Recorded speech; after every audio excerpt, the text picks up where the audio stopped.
Rod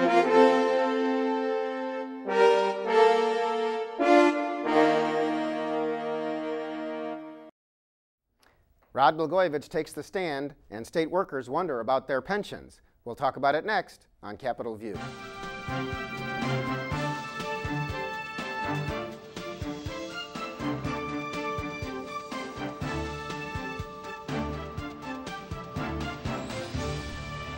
Welcome to Capitol View, the program where we talk about state issues, sometimes the federal government, and how it just might affect your life.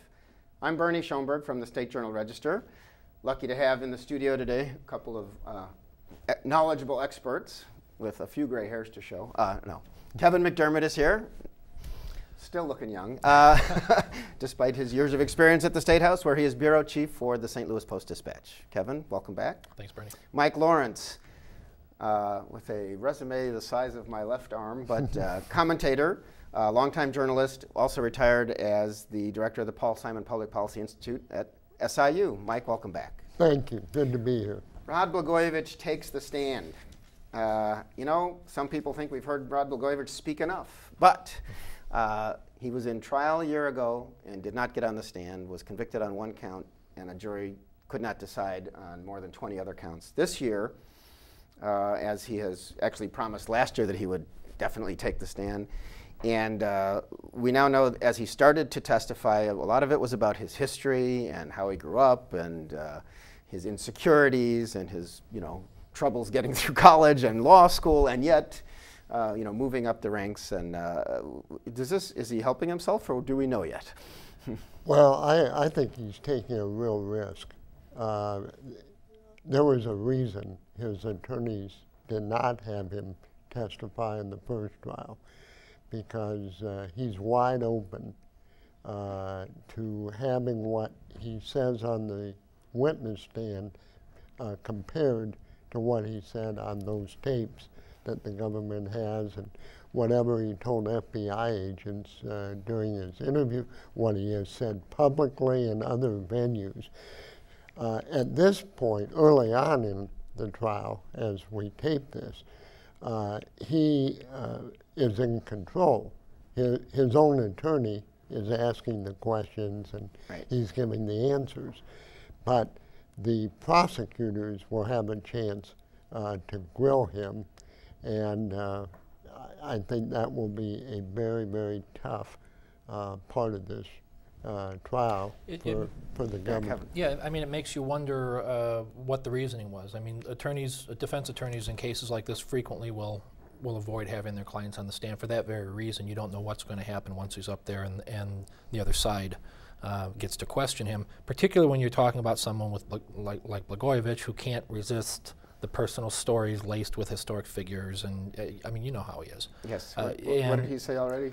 He had a man crush on Alexander Hamilton. Yeah, as we were as a child, talking and his love of history and that past president. I'm picturing his attorney at the table going, "Oh." Okay. So I mean, who knows? I mean, perhaps they thought that they were in that corner where you do put the guy on the stand because you feel like you absolutely have to, and it'll be interesting to see how it plays out, given that some would argue he was pretty successful with the first trial, given that he was only convicted of one of the 24 counts or whatever it was, with the strategy of not testifying. So it makes you wonder what has changed this time, other than the fact that, the second trial, you always assume that the prosecution has a little advantage. They know what works and what doesn't work. And so maybe they're feeling more against the wall. Well, the prosecution clearly this time took a lot less time to roll out its case. They,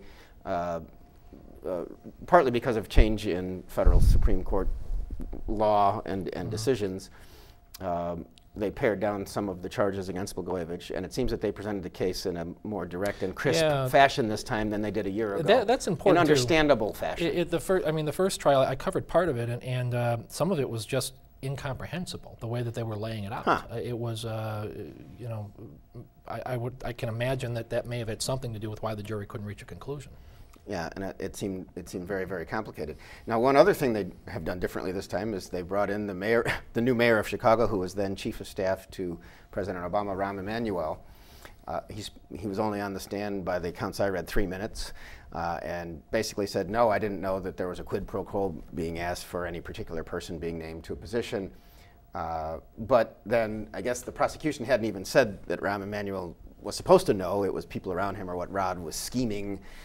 So we don't know if that helped or not. And then Congressman Jesse Jackson Jr. took the stand, and that he also said that he was not directly asked to raise money, in order to get named himself to a U.S. Senate seat to replace Barack Obama. But there was some trouble for Blagojevich there.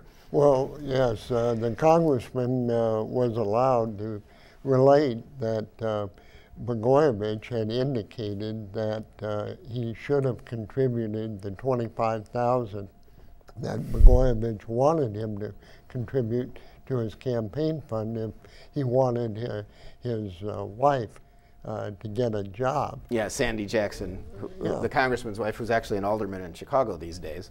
Yeah, but the clear implication was that she did not get the job because Congressman Jackson earlier had balked at contributing $25,000. Right. Now I did watch, saw a TV clip of Rod Blagojevich saying that, and Jesse Jackson Jr., the congressman, also said that Blagojevich said this kind of in his Elvis Presley mode, which we know he's a great Elvis fan, those of us who covered him. There was a suggestion that he was kidding, or? Well, actually, he said that the story was crazy and it just didn't happen, or something to that effect. But this was not to the jury, this was to reporters in Well, he said it, downstairs. I think he was asked about it in his testimony today by his attorney, and I think he denied that. Yeah, that okay, happened. so we have word against word. Of course, we'll see how the jury reacts to who's believable in this. So on we go. It's the saga continues, and Isn't it funny how it's not getting? Maybe it's expected. It's not getting nearly the attention nationally, or even in Illinois as it did the first time around. Yeah, and old punchline, perhaps. I think he might have. Things do tend, I think, over time to dull if you're before the public all the time. And Rod Blagojevich certainly put himself in the public enough that people got to maybe expect what he was going to say, and it's not quite so absurd or crazy anymore because we know what he's going to do. Right. He's going to, play the victim, and he was just trying to do the right thing, and those bad advisors led him astray. So, It's a wonder they didn't put you on the jury, Bernie. It is, well, I covered him a little too much for that. Anyway, moving on.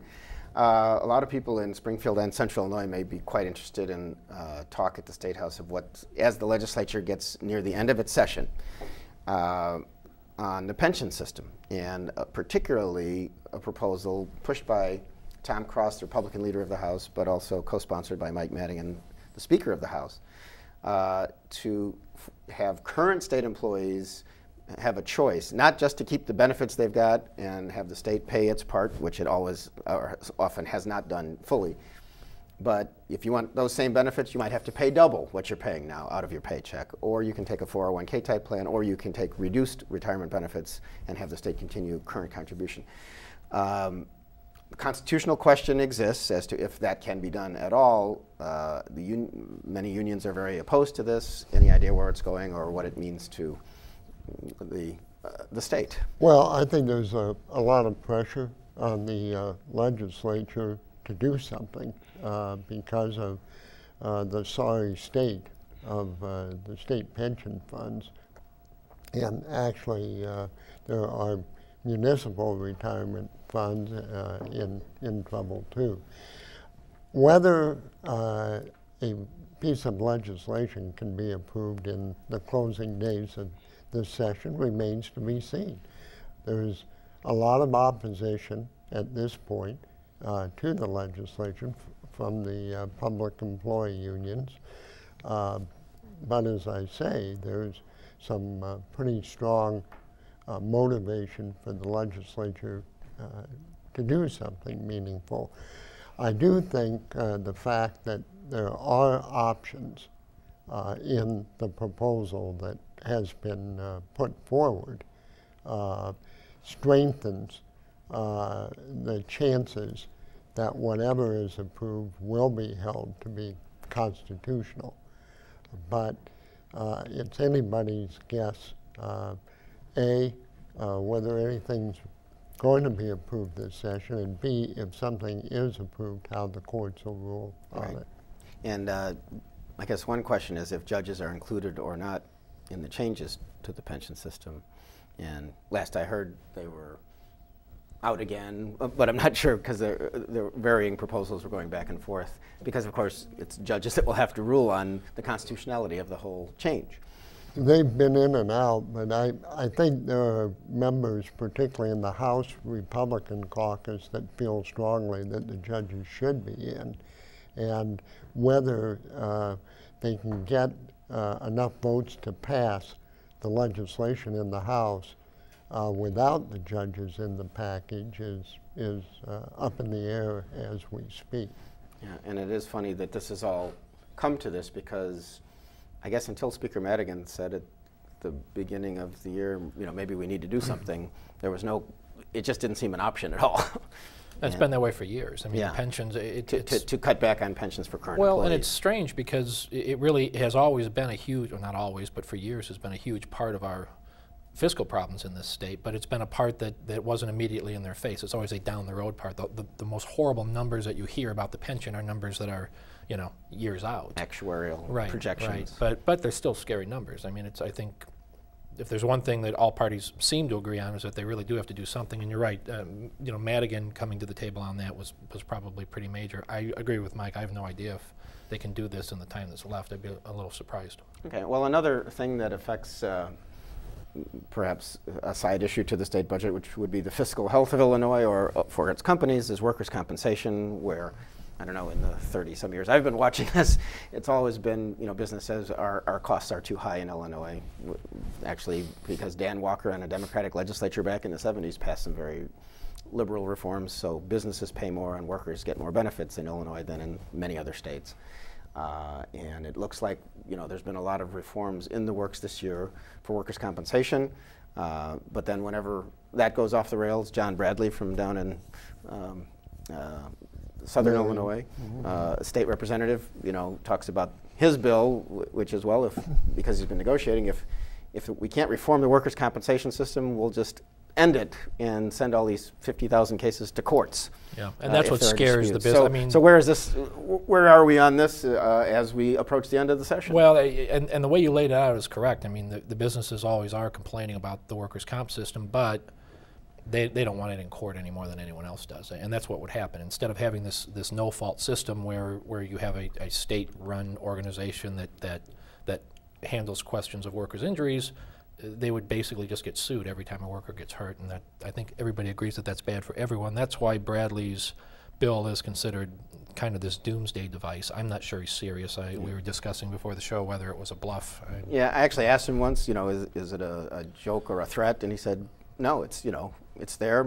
Apparently many states, or some states, don't even have a workers' compensation system. It's all in courts, so it can be done that way. Well, to piggyback on what Kevin has said, it's been labeled the nuclear option. Right. So that tells you something right there about how radical that would be. Yeah, it would be wild. But I think the Democrat leadership, which is in control of the government, the General Assembly and the governor, are under particular pressure for a couple of reasons. First, the tax increase that was approved. In the lame duck session? Yeah, in the lame duck session. The business community said that made Illinois less desirable for business. We've had other states, governors of other states, try to take advantage of that situation by publicly luring Illinois businesses and others to their states. The other reason is that there's been documentation of terrific and costly abuse of the workers' comp system by state employees, particularly prison guards, but even among those who are arbitrators for the workers' comp system itself. A breakout of carpal tunnel syndrome, as I recall, reading in the Belleville News Democrat. Yeah, exactly. And there's a substantial cost to the state government, so that at a time when we have a budget crisis, this abuse is costing the state a lot of money. So I think the combination of trying to improve the business climate in Illinois and then deal with the abuses that have been documented is put pressure on. Again, whether something can be put together in the next few days remains to be seen. Indeed. You mentioned, the situation the state is in with the budget. There's still, within the last few days, talk of borrowing at the state level to pay off debt for like $6 billion worth is the latest figure I heard that would be paid off in 7 years. Any prognostication on either of your parts as to if this will get done? Republicans still seem to be holding strong, and to borrow, to get authorization to issue bonds, to borrow, you need more than the majorities the Democrats hold. You need some Republican votes. Yeah, my thing on this always comes back to the lack of a basic honesty about a basic point about borrowing. We're already borrowing. We're borrowing from people who are not being paid by the state, who are owed money. And we're borrowing without paying them interest. So any Republican who says we're not going to be irresponsible by borrowing money to pay our bills is essentially saying we're going to keep borrowing from contractors who can't afford it. So, I mean, if the debate were framed that way, it might be a little different. As it stands, nobody wants to hear, yeah, we're going to go out and borrow at such and such rate. So, a prediction, I don't know. Do you? Well, I don't know how it'll end up with respect to the borrowing. I would say that the only way I could see the Republicans supporting the borrowing, other than the borrowing that Kevin's referring to about borrowing from vendors, the backs of your vendors, right? Would be if it was part of an overall budget approach that did reflect substantial cuts in spending. And other, a mechanism where if revenues above and beyond what are forecast or used with respect to the budget come in, that those additional revenues would go to paying the old bills. So the point is, I don't see the Republicans going along with borrowing unless it is part of a package that they and others would view as fiscally responsible. And responsible. Now, you never know. I mean, all three of us have been through a lot of sessions down here, and it's amazing what can happen in the last day. You got it, or what looks like it's going to happen and then does not happen. Yeah, more often. Yeah. Yes. And things can get put down or put off until the fall when they come back, and sometimes things you can't believe will be put off until the fall. They put off anyway. The rule, I mean, it's always easier to not do to stop something than to do something in Springfield. Yes, and I'm not going to say kick the can down the road because everybody else has said it this year, so, okay, I did, sorry. But on a different kind of issue, and this is truly one that the last election would have determined, but civil unions were passed. That was in the lame duck session too, am I correct? Right. Yep. So December, and approved by Governor Quinn, and they take effect June 1st. Kevin, I think you've been take effect on Wednesday. It makes Illinois the 12th state, plus the District of Columbia, to have formal system of recognizing same-sex relationships. That's including civil unions and marriages. It's been a controversy. Of course, but Illinois is not marriage. Illinois is not marriage, but when you combine the number of states around the country that have either marriage or civil unions, we're coming in at number 12. It's been a controversy in Illinois for a lot of years, and this doesn't really end it, because now what it comes down to is, okay, is the next fight going to be over gay marriage? There's some distinctions, some pretty small distinctions, but some philosophical distinctions that separate those things. But for the moment, what you're going to have is probably all eyes of the national media on Illinois, at least for that day or two in the middle of next week. Right, because people, what is it, the first unions cannot take place there's a one-day period? You've got to buy the license on Wednesday, which is the day that the law goes into effect, and then you can have the ceremony, the following day or beyond. Right. I know I got a a notice from Joe Alio's office, the Sangamon County clerk, saying that, you know, we're gearing up, we're ready to go. It's just, I think it's just, you know, normal pro forma. We do licenses. This is one more license we do. Yeah, and the rules are, I mean, the cost is the same. The rules are the same. They are expecting, obviously, a lot more traffic on that day. But yeah, it'll be. I'll be curious to see what, if anything, this does to the national debate over this, which seems to have been shifting and becoming less toxic than it was even, you know, 2 elections ago. As I've said before on this show, we're going to have gay marriage legalized in Illinois, and I think it'll be sooner than later. Yeah, well, most of the states that have it now started with this kind of a system and they moved to it. Yeah. Interesting. Yeah. You know, Greg Harris, who is the state representative from Chicago that was the sponsor of this, one of the openly gay members of the legislature, during the debate, he talked about this isn't just for same-sex couples, it's also for maybe older people who want a civil union instead of a marriage for legal or... actually, it seemed like so you could keep the pension from your spouse. Well, that's what it was. It said if you could lose your marital benefits from a late spouse if you got remarried, but not if you do this. So for senior citizens who have an opposite sex relationship, technically they could get the legal benefits of marriage in Illinois without losing the benefits of a previous. But let's be honest. I mean, this was about that's just a really tiny part of. Yeah, that was an appeal to the middle America. You know.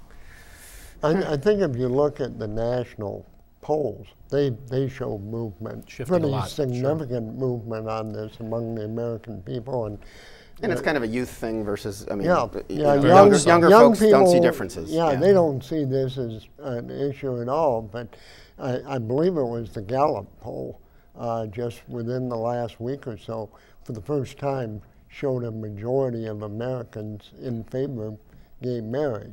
Right. Now, if you look at individual states, that doesn't mean that in a state like Texas, you're going to have gay marriage approved in the near future. Probably not soon. But in states like Illinois, I think you're going to see it. As I said, we re-elected or elected a Democratic governor in the middle of a Republican sweep across the country this last time. And the point about the different states is an important one, because this is going to be very complicated for a long time. Other states that don't have a statute like this, which is most of them, they're not going to recognize these marriages. So they're, people who are doing this in Illinois are getting advice essentially saying, have your papers with you all the time, because if you and your partner are in another state and you have a car accident, you might not be able to get into the hospital room. Under the laws of that other state, we're going to say, you're a what? You're a partner? No, you don't get to come in. This is going to be shaking out for years to come, but I'll be curious to see the coverage of this nationally next week. Interesting. There's one thing that maybe isn't such a hot button topic in kitchens and living rooms across Illinois, but it's pretty hot at the Statehouse, and that's redistricting. And should it be? Should the public care more? And where is this one going? Of the show. Well, the public ought to care more. It doesn't at this point, because I still think the majority of Illinoisans don't see the relationship between the districts from which legislators run and the impact on public policy that affects them. There's nothing more important to legislators than redistricting. It's more important than the budget. It's more important than civil unions. It's more important than you think they care more about keeping their job than the public policy that they might form? They care a great deal about these districts. And I think it's fair to say that the Democrat majority will flex its muscle.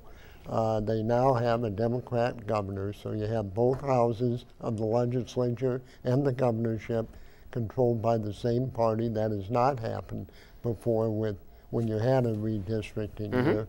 And so the reform groups can holler, the Republicans can holler, but the Democrats will, I think I can safely predict that the Democrats will approve a map, the governor will sign the map, and then the only question will be what the courts do about it.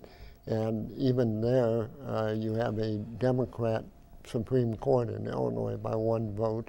Maybe the federal courts will get involved, but the Democrats clearly have the upper hand on this issue or on these maps, and They're going to use their power. Of course, all of this assumes that they will be able to predict and anticipate what's going to happen with population shifts in the future. I mean, just because a party draws a map, it doesn't always work out the way they want, if I recall from some recent history. Oh yeah, the Republicans drew the maps for the 1990s, and in the House, the Democrats won all but one election. Under the map that was supposedly custom-made for the other party. So that's right. It's not the be-all and end-all, but it sure can help. Well, I would say that it will go a long way towards assuring Democrats are going to have control of both the House and the Senate for the next decade. And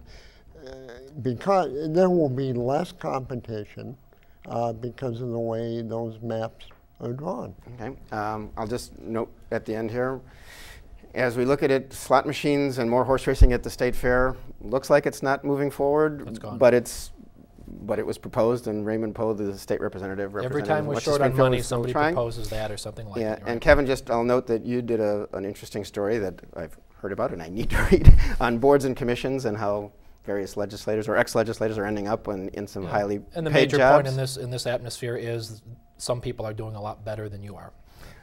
And there we go. We're going to have to leave it at that. No shocker on that one. To Kevin McDermott and Mike Lawrence, thank you. Thank you for joining us. I'm Bernie Schoenburg, and as the legislature ends, hope you keep watching this station, find out about the next on Capitol View.